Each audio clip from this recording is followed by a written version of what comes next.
ambazo Wakenya wanapitia. Na kwengineko, wakaazi mjini Webuye wametishia kuandamana dhidi ya usimamizi wa kiwanda cha Webuye Panpaper kwa madai kuwa umekuwa ukiwanyanyasa wafanyikazi wanaoishi katika nyumba zinazomilikiwa na kiwanda hicho.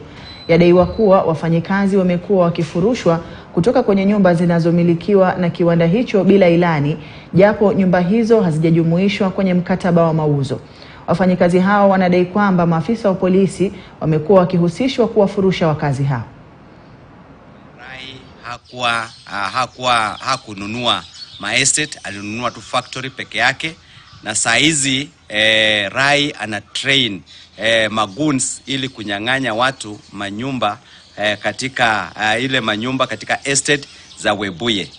Mimi nataka kuorganize maandamano makubwa ya watu wote wa Webuye, kwa sababu Rai ameweka mtu anaitwa Mabwa katika hiyo factory, ana drain magoons katika hiyo factory ili kunyanyaza na kutatiza watu wa estate ya National, ya Chocolate, ya Equators na hata guest house.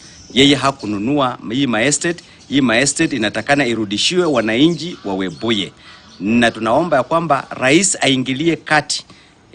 Hii maneno wanatumika na watu na Rai aseme kama alinunua hizi estate ama hakununua hizi estate, kwa sababu sisi tunajua kwamba alinunua tu factory peke yake.